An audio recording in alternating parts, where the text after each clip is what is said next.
part, nous sommes en plein mois de septembre, et qui dit septembre dit mois de l'iPhone, l'un des mois où bizarrement vos youtubeurs tech favoris sont ultra productifs, et ça uniquement pour vous faire plaisir. Bon, je cache très mal le ton un peu sarcastique de ma voix, il est vrai. Mais en effet, les iPhones et les produits Apple de manière générale sont clairement les produits tech qui arrivent à sortir de cette niche, et qui attirent donc beaucoup de monde qu'on ne voit pas sur les autres contenus. Et ça, Apple en est extrêmement conscient. Avec un tel engouement, une telle force de frappe et surtout un tel levier sur les créateurs de contenu tech, que ce soit à l'écrit ou en vidéo, encore on va parler de tout le monde ici, désolé, ce serait sympa d'avoir un moyen de pression pour pouvoir définir les conclusions de tout ce qui peut sortir en termes de review de produits de la pomme, non? Eh bien, il y en a un qui est malheureusement de plus en plus présent au fil des années, et qui clairement prend encore plus de place en France que dans d'autres pays, suite à ce que devient le pays, mais aussi l'Union Européenne tout entière. Je parle bien sûr du fait de pouvoir choisir qui sortira des reviews avant tout le monde, et de facto qui va piquer toute la visibilité des tests que verront le grand public en dehors de la niche tech. Apple est clairement un fin maître des marionnettes ici, avec des serviteurs plus ou moins conscients d'être liés par la soie. Mais pas de panique, votre serviteur ici va se sacrifier pour tout vous expliquer, et on va donc se plonger sur l'une des choses les plus sournoises qu'Apple arrive à faire depuis maintenant de longues décennies, et ça sans que la plupart des gens ne lèvent le sourcil. Salut, c'est Léo de la chaîne TechMaker, et aujourd'hui on va se questionner pas mal sur l'un des pires fléaux qui touche le monde tech et qui se gangrène de plus en plus année après année malheureusement. Ceux qui nous entravent avec les mêmes produits tellement ils ont la main mise sur absolument tout ce qu'ils veulent. Et c'est le moment de dire stop et de se libérer de ces chaînes. Genre par exemple votre boîte mail, eh bien pourquoi vous ne feriez pas aussi la même en passant chez ProtonMail qui sponsorise la vidéo justement. ProtonMail, c'est l'un des services proposés dans l'écosystème Proton, société fondée en Suisse en 2014 ayant maintenu une suite complète pour vous permettre de supprimer Google de votre vie, avec comme leitmotiv de bâtir un meilleur internet où la confidentialité des utilisateurs est une priorité. Proton est donc chiffré pour protéger les utilisateurs, permettant une confidentialité accrue entre vous et le destinataire de votre mail tout en vous protégeant des cyberattaques ou encore des possibles surveillances. C'est vous et vous seul qui gardez le contrôle sur qui peut accéder ou non à vos informations. Les emails qui arrivent dans votre boîte mail sont automatiquement nettoyés et filtrés. ProtonMail peut aussi bloquer les mails de phishing, par exemple ce fameux livreur qui dit qu'il a besoin d'un virement de 15 € pour soi-disant débloquer un colis alors que ce dernier n'existe même pas, et l'outil bloque également les pixels espions, ces images invisibles qui permettent à des sociétés de vous profiler et vous afficher des publicités ciblées. ProtonMail vous protège d'ailleurs aussi des fuites de données justement. Pour vous inscrire sur un site internet, vous pouvez utiliser une adresse email dédiée créée pour l'occasion en un seul clic, et ça donc au lieu de révéler votre vraie adresse. Et donc si ProtonMail détecte ensuite une fuite de données, vous serez averti et pourrez désactiver cette adresse instantanément. Alors ça peut paraître sympa tout ça, mais on peut se dire que c'est sacrément galère de faire cette migration. Et en fait, Proton pense à tout avec un outil Easy Switch pour ainsi transférer vos mails, calendrier ainsi que vos contacts de plein d'autres services de mail en quelques clics. Alors téléchargez gratuitement ProtonMail avec le lien qui se trouve en description juste en dessous. Et là, les services de Proton, vous pouvez y accéder qui que vous soyez, ce qui n'est pas du tout le cas chez Apple, qui choisit très scrupuleusement qui va recevoir les cartons d'invitation pour être dans la liste des personnages principaux. Mais pourquoi c'est si important avec eux et pas avec les autres alors? C'est clair que c'est un sujet qui fait jaser chaque année, et j'avais d'ailleurs déjà pu vous en parler il y a bientôt 4 ans, mais là ça a clairement empiré justement sur l'iPhone 17. En effet, chaque année Apple, comme n'importe quelle autre marque tech, invite différents influenceurs et journalistes du milieu à venir tester les produits en amont. Le but de tout ça est assez clair, qu'ils puissent sortir du contenu sur les produits annoncés lors des conférences au même moment que ces dernières, et finalement leur permettre de tester les produits dans de meilleures conditions pour être le plus complet possible sur ces derniers. Car bon, faire une vidéo le plus rapidement possible après une conférence comme j'ai pu le faire ici sur la chaîne pour l'iPhone 17, avec une sortie de la vidéo 4 heures après cette dernière, soit à minuit 30,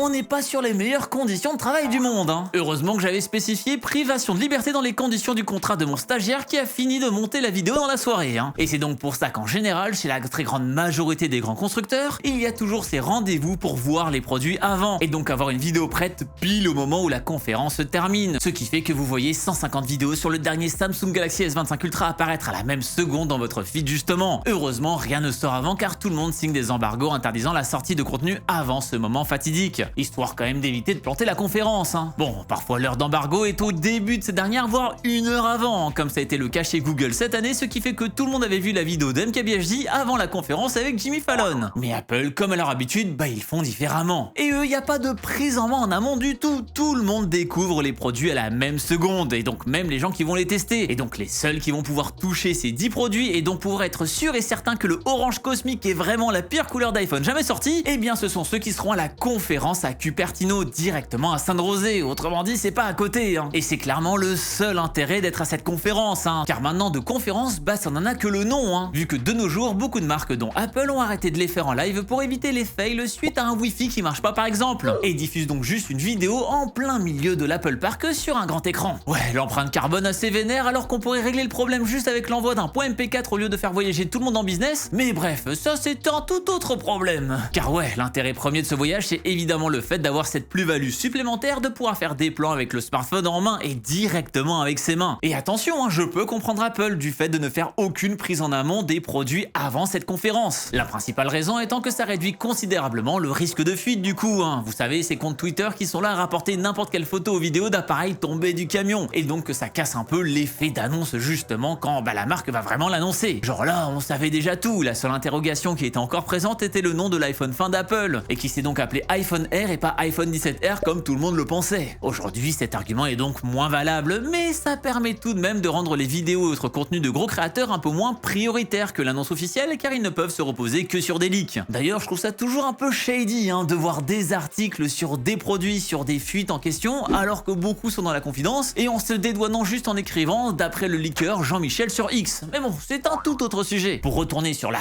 conférence d'Apple, évidemment, il est bien plus difficile de ramener tout le monde le jour J à Cupertino que de faire plein de petits events un peu partout dans le monde auprès de différents groupes de créateurs sur la toile comme font la plupart des autres marques. Et c'est donc normal qu'Apple ne puisse pas proposer à tout le monde de venir à cette World Premiere. Bon, il pourrait proposer des watch parties, hein, comme encore une fois d'autres marques font pour être au même moment au jour J avec des produits dans d'autres pays. Et ce sera encore plus recevable aujourd'hui vu qu'encore une fois, même les gens présents au vrai event, ils y sont que pour voir une vidéo. Mais je vais leur laisser le seul argument qu'ils ont parce que même avec ça, ça reste bancal. Avec tout ça, ça fait juste un choix restreint d'invités et donc une sélection drastique de ces derniers. Et Apple est clairement le seul constructeur à être aussi select et avec justement ses propres critères. En vrai, je vais même pas prendre mon cas à moi, à vous de juger si oui ou non je devrais y être invité, mais je peux voir que dans la sphère tech, certains ayant toute la légitimité d'y être et n'y sont jamais présents. Linus Tech Tips, ce youtubeur anglophone de 16,5 millions d'abonnés, n'y est pas. Unbox Therapy, 24,7 millions d'abonnés non plus. Et ça pour des raisons assez claires, car ils ne plaisent pas à la philosophie d'Apple. Ce deuxième cas peut plus prêter à débat, hein. C'est le fameux créateur ayant lancé la controverse de l'iPhone 6 Plus qui se plie, le fameux Bangate. Mais pour le premier, c'est surtout car il ouvre les produits pour voir ce qu'il y a dedans, et ainsi faire des reviews beaucoup plus poussées qu'un simple test utilisateur lambda. Bref, des vrais tests avancés plus qu'une simple prise en main, avec un franc-parler qui fait que quand quelque chose ne lui plaît pas, lui il le dit clairement plus franco. Malheureusement, tout ça lui a valu à lui d'être complètement blacklist et donc non invité par la pomme à ses avant-premières. Et le problème, c'est que ces places valent extrêmement cher. En effet, une prise en main du produit a beaucoup plus de valeur que d'en parler en slip dans son studio de tournage, hein, et va directement jouer sur les vues du contenu produit et donc indirectement sur l'argent que va générer ce dit contenu. C'est quelque chose qui va se vendre, cette invitation sacrée par Apple, que ce soit en termes de revenus AdSense dans le cas d'un youtubeur, mais aussi de collaboration commerciale autour. Car oui, cette invitation permet de sortir du contenu avant tout le monde, car on sera les seuls à pouvoir sortir du contenu avec le produit en main. Avec cette dernière qui se fera le jour J de l'annonce et ensuite un unboxing qui se fait toujours quelques jours avant la possibilité pour la plèbe de pouvoir l'acheter. Cette différence de visibilité est peut-être moins flagrante, hein, sur un iPhone, car finalement cela reste un produit qui suit une nouvelle évolution assez prédictible. Mais si vous voulez un exemple de fou furieux, et qui est clairement celui qui illustre le plus tout ça, c'est bien celui de l'Apple Vision Pro, l'entrée d'Apple sur la réalité mixte, et on pouvait voir des vidéos de test du produit faire énormément de vues, là où les impressions sur l'annonce en faisaient vachement moins, même par des personnes bien plus légitimes. On peut prendre l'exemple du test de produit de la part de MKBHD, qui est la deuxième vidéo la plus vue de sa chaîne, la première étant une vidéo poussée par YouTube à l'époque par YouTube Red quand la plateforme essayait de faire des vidéos payantes. Donc autrement dit, une vidéo qui avait un énorme boost de visibilité directement par de la publicité. Ici, pour cette seconde vidéo, l'Apple Vision Pro, c'est purement organique, d'où le fait d'ailleurs qu'elle a 3 fois plus de pouces bleus que cette vidéo sur la Game Boy. Donc en réalité, c'est elle la vidéo la plus vue de sa chaîne. Et bon du coup, le seul moyen de pouvoir faire une vidéo de test qui va cartonner parce qu'on aura le produit, c'est d'être dans les petits papiers d'Apple. Encore une fois, en mettant tout ça bout à bout, Apple a donc permis à MKBHD de faire son plus gros carton ever. Et ça joue forcément sur la vision dans le futur qu'on aura de la marque et les liens qu'on aura avec. Il est compréhensible qu'on ne veut pas perdre cette poule aux œufs d'or et donc on va forcément lisser son discours. C'est pour ça que le fait que l'iPhone 15 à 800 $ était encore en 60 Hz, c'était pas si grave pour lui.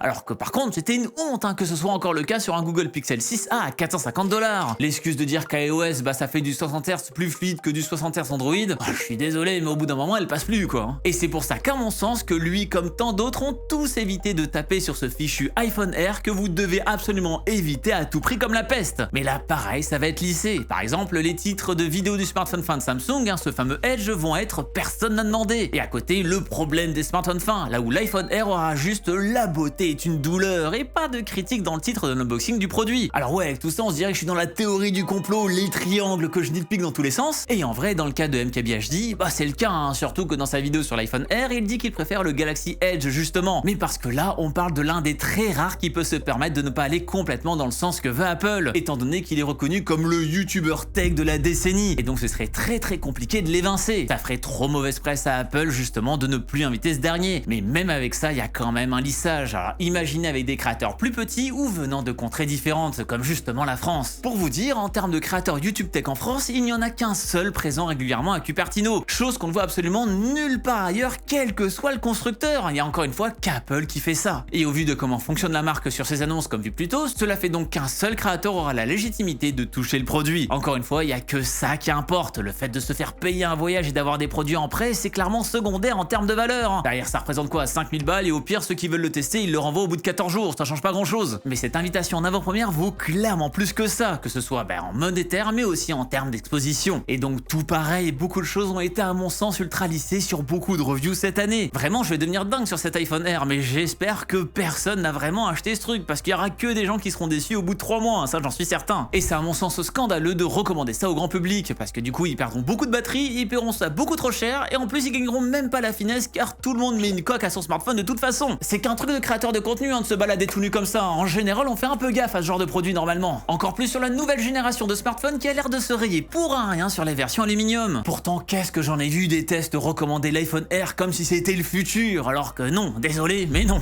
Et je trouve que c'est réellement une pente glissante, surtout que de plus en plus se dédouane de la pression d'Apple sur ses contenus qui sortent en avance et qui feront beaucoup plus de vues. Ce qui est sincèrement un danger de juste ne pas reconnaître qu'il y a une pression faite par la marque. Évidemment que le côté journalistique reste présent sur beaucoup de tests, mais le côté publicitaire l'est bien plus sur ce genre de sortie. Et donc une pression est inévitable pour rester dans le circuit. Et évidemment, je ne dis pas que les derniers iPhones sont des énormes bouses ultra chers, déjà car bon, malheureusement tout le monde s'est aligné sur ces prix et presque plus personne ne sort de flagship killer à moins de 1000 balles, mais aussi car en vrai les produits restent d'extrêmement bons produits. Il y a des trucs que je trouve très cool sur cette nouvelle mouture. Tenez, ça sera ma vidéo review de l'iPhone 17, car bon, de toute façon j'arrive même pas à le recevoir, j'ai que des retards de commande et je l'aurai d'ici l'année prochaine. Mais je trouve par exemple la feature de Center Stage pour la caméra selfie ultra cool et j'ai hâte de voir toutes les possibilités que ça donne. Sincèrement, les produits Apple de cette année sont extrêmement bons. Sauf encore une fois l'iPhone Air, mais ça ne change rien en propos. Que ce soit le meilleur produit jamais conçu par l'homme ou le pire objet ayant posé les pieds sur Terre, certains détails seront ignorés dans les vidéos des élus. Par exemple, avant le 19 septembre, j'ai pas vu grand monde parler de la chaleur forte lors de la charge ou alors questionner le changement discutable vers l'aluminium et sa durabilité. Ou en tout cas, cela aurait été lissé, on aura essayé de comprendre pourquoi Apple a fait ça tout en allant dans leur sens. Discours qui sera beaucoup moins lissé plus tard, mais qui seront pas vus par grand monde, ou en tout cas plus personne en dehors de la sphère tech, qui est clairement le nerf de la guerre. Et ça peut se voir sur beaucoup de chaînes plus intermédiaires en termes de vues, que le gap est énorme. On peut parler de Justine, qui fait son meilleur score de vues de l'année sur sa vidéo prise en main des produits car elle y est invitée. Et donc en sachant que son meilleur score de vues arrive avec cette prise en main et même pas sur les tests du produit, qui sortent pourtant aussi avant la date de sortie officielle de ces derniers, on comprend très vite qu'il y a un énorme enjeu. Et si on commence à comparer du contenu sorti avant le 19 septembre et sorti après ce 19, et bien là la chute devient encore plus démentielle, ce qui serait quand même un comble si c'était vraiment la qualité qui primait, car c'est évidemment une vidéo avec plus de temps de réflexion qui sera plus posée sur le produit, mais bon ça les gens s'en fichent un peu. Les exemples de contenu qui sortent bien après et qui font beaucoup moins de vues sont légion. Pour l'exemple de l'Apple Vision Pro,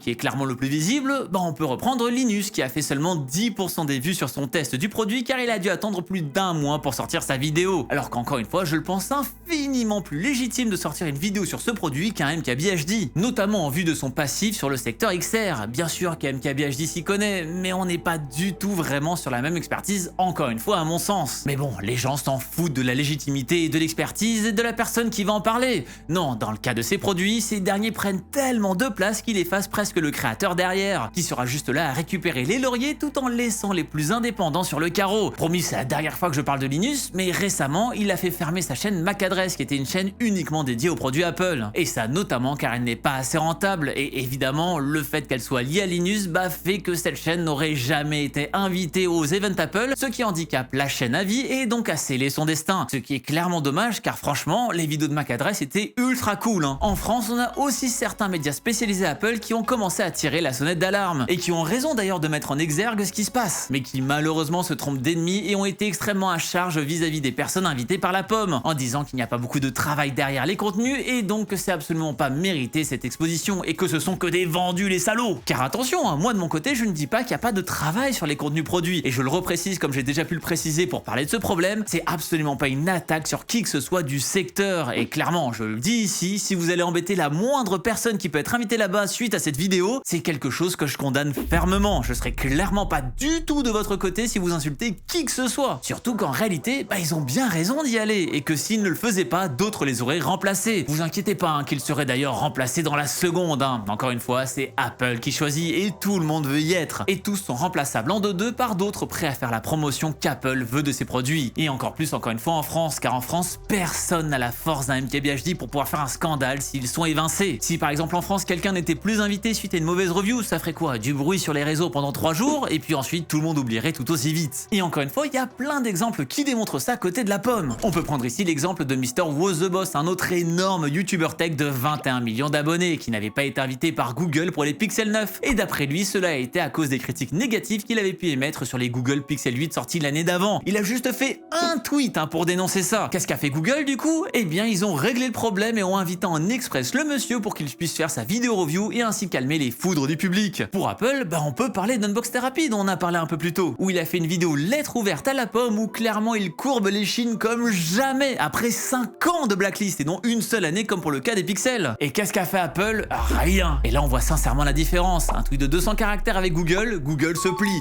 Une vidéo de 18 minutes et 53 secondes d'excuses, Apple s'en carre. Encore une fois, ça montre bien cette force de frappe qu'a Apple et que n'a pas les autres constructeurs qui ne peuvent pas se permettre d'autant sélectionner les reviews comme ils le veulent. Et encore une fois, on parle de créateurs avec 20 millions d'abonnés. En France en général, ça sera plutôt 20 fois moins. Donc là, ça sera même pas un vu et sans tape, hein, ça sera directement la vidéo à la poubelle. Et finalement, je peux même pas en vouloir à Apple de faire ça non plus. Ce serait quoi leur intérêt d'inviter des gens qui seraient là à être plus critiques sur leurs produits si personne ne les force? On n'est pas dans le pays des bisounours, hein. Apple, ce qu'ils veulent, c'est vendre des produits. Leur intérêt à eux, si on est complètement pragmatique, c'est d'avoir les meilleures reviews possibles. Donc pourquoi choisir purement en termes d'influence les invités si cela ne joue pas du tout en leur faveur de leur vente? Si quelqu'un avait par exemple essayé de voir en amont si ces iPhones pouvaient se rayer ultra facilement avant que tout le monde se mette à faire des précommandes et qu'ils soient en rupture de stock partout, ouais, ça les aurait pas arrangés, et bien sûr qu'ils ont raison de faire ça pour leur propre intérêt. Honnêtement, le succès critique il est très secondaire, hein. Seul le succès commercial compte en réalité. Non, le problème dans tout ça, c'est ni les créateurs, ni Apple, mais c'est vous. Désolé, hein, mais oui, la popularité de ces contenus Apple qui sortent justement produits un peu par Apple, c'est vous qui l'a donné. Et c'est donc vous qui ne tenez pas rigueur de ce choix des reviews. Alors attendez avant de mettre un pouce rouge par pitié, hein, car vous vous dites que je vous insulte. Déjà que certains ont dû en mettre déjà un car ils pensent que je suis semard de pas être invité, alors qu'en vrai, vu que je fais plus de la vulgarisation que de la review, certes c'est un peu pénalisant, mais ça l'est pas tant que ça pour moi. Mais c'est surtout le grand public, hein, quand je dis vous, celui qui s'intéresse aux produits en dehors de la sphère et qui va donc regarder ce qui est disponible lors de la hype créée grâce à la keynote Apple. En général, du public plus averti sur la tech va regarder des tests après plusieurs mois, mais encore une fois, c'est une minorité. Et vous ne verrez pas des youtubeurs grand public vous parler de l'iPhone 17 dans 3 mois. Non, c'est une trend, c'est une tendance comme beaucoup de tendances. Et donc beaucoup de gens vont juste voir ça au moment de l'annonce. Et donc pour s'informer sur ces produits, rien de mieux que ceux qui ont pu mettre leurs mains dessus en fait. Encore une fois, c'est sacro-saint élu sans que grand monde s'en rende compte. Ce serait quoi la solution alors à tout ça? Forcer Apple et les autres à choisir ceux qu'ils invitent par rapport à des critères prédéfinis? Mais lesquels alors? Le nombre d'abonnés, de visites d'un site, de followers sur le compte du chien qui va à la salle de sport? Clairement, ça n'aurait aucun sens. Et bonjour l'enfer pour mettre ça en place. Non, franchement, c'est pas du tout une idée qui tient la route. Les forcer à faire des présentations un peu partout dans le monde alors de manière équitable? Pareil, hein, ça n'aurait juste aucun sens aussi, hein, tout en renforçant la possibilité de fuite, même si elle est déjà très forte sans ça. Et encore une fois, il faudrait des critères absurdes pour choisir le nombre de places par pays, ce qui serait irréalisable et illogique. Surtout qu'encore une fois, je vais faire l'avocat du diable, mais Apple organise des sessions secondaires après event pour voir les produits pour les losers pas invités à Cupertino, ce qui permet quand même de pouvoir tester en avant-première la vraie sortie officielle, même si c'est pas la vraie avant-première, vu qu'en général c'est 2-3 jours après. Non, ce qu'il faut faire, c'est surtout encore et toujours de la sensibilisation là-dessus, informer le grand public que tout ce qui peut sortir comme contenu avant une date de sortie officielle du produit est sujet à invitation. Et ça par la marque qui sort ce produit et qui donc veut des bonnes reviews sur ce dernier, quitte à mettre des lois sur la transparence numérique, à forcer le collaboration commerciale sur les contenus publicitaires. Pourquoi ne pas forcer aussi de graver sur son contenu invitation par la marque ou que sais-je lors de ce genre de contenu pour ainsi permettre à beaucoup d'être au courant de cette pratique. Car encore une fois, on parle entre gens intéressés par la tech, mais je vous assure que beaucoup ne savent pas tout ça. C'est aussi pour ça que je vous tanne aussi aussi souvent de mettre des pouces bleus sur ce genre de vidéo ou de vous abonner si ce n'est pas déjà fait pour ainsi pouvoir mettre en avant ce genre de contenu par des gens qui seraient pas intéressés par la tech à la base. Et donc de toucher d'autres sphères et de pouvoir rendre ça le plus visible possible. Je sais que certains me diront que c'est abusé de vouloir aller carrément avec la loi et d'être aussi strict avec ces contenus là comme si c'était une vraie collaboration commerciale.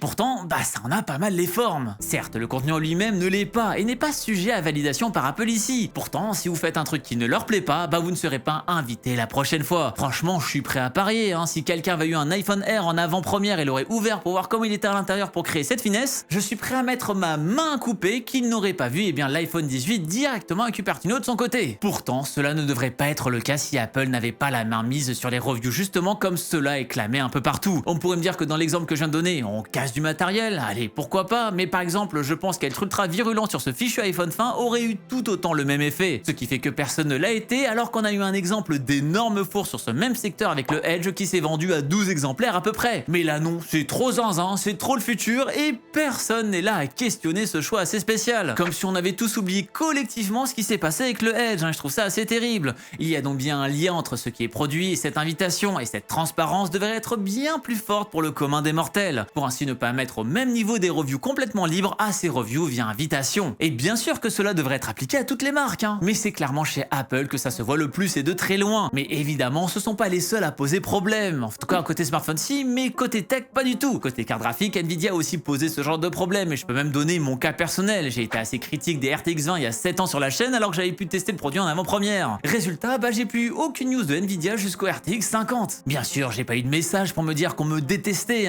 mais bizarrement, on m'a pas reproposé l'invitation les années qui ont suivi. Et en vrai, personnellement, c'est pas grave, je tiens vraiment à être le plus transparent possible avec vous. Vous me connaissez si vous me suivez depuis quelques années, c'est quelque chose pour lequel je me bats, et puis bon, si je suis blacklist par tout le monde, c'est pas bien grave. Bref, il y a évidemment beaucoup de non-dits pour éviter de mettre la lumière sur tout ça, car c'est vraiment présent dans beaucoup de secteurs, les consoles de jeux vidéo aussi par exemple, bref, en général, tout ce qui peut sortir de la sphère tech, et évidemment tous ceux qui ont un monopole sur le marché. Et c'est d'ailleurs pour ça que j'en profite pour vous remercier de continuer à donner de la force à mes contenus malgré le fait qu'en réalité, je fais pas beaucoup de reviews de produits en avant-première, car on va pas beaucoup penser à moi au vu de ce que je peux dire dans mes contenus. En effet, avec tout ce que je dis, vous doutez bien que je suis pas le premier à recevoir les mails, Et attention, bien sûr que je peux comprendre que certains créateurs courbent les chines par rapport à tout ça, pour espérer avoir ces faveurs-là, et donc de facto de la visibilité après coup, que ce soit auprès du public, mais aussi auprès de partenaires commerciaux. J'ai la chance de pouvoir faire une intégration commerciale au début de chacun de mes contenus longs depuis de longues années, mais c'est pas du tout permis à tout le monde. Et j'ai pas besoin de plus pour vivre vu que j'ai pas des très gros coûts de production. Et c'est pour ça que sincèrement, je veux pas que ce contenu soit vu comme une attaque auprès de confrères. C'est surtout une attaque du phénomène, même si par pitié, si je peux adresser un mot autour de ce contenu, arrêtez de dire qu'Apple ne contrôle pas ce qui se passe, car c'est juste faux. Et en général, le côté journalistique sera toujours entaché du côté publicitaire sur de tels enjeux. Car ouais, malheureusement, sur notre secteur, le lien entre nous, créateurs et journalistes, et les marques est souvent extrêmement étroit, ce qui rend toujours les critiques de produits plus ou moins ambiguës. Maintenant, en sachant tout ça, c'est à vous de tirer les conclusions sur ce que vous voyez. Mais d'ailleurs, de votre côté, vous savez faire la part des choses sur tous les contenus en avant-première que vous voyez, ou vous n'étiez même pas au courant de tout ça et d'à quel point c'est un sujet tabou dans le milieu. Heureusement que je suis là pour dire du mal d'absolument tout comme l'aigri que je suis, D'ailleurs, vous avez vu mon analyse de la keynote d'Apple sur l'iPhone 17 ? Si ça se trouve, je dis que tout est nul et qu'en réalité, il faut acheter un Windows Phone. Ouais, vous allez peut-être découvrir que le monde n'est pas tout blanc ou tout noir justement en regardant mon analyse, et vous pouvez la voir tout de suite en cliquant juste à côté de moi. Et d'ici la prochaine fois qu'on se voit, n'arrêtez jamais d'apprendre. Salut!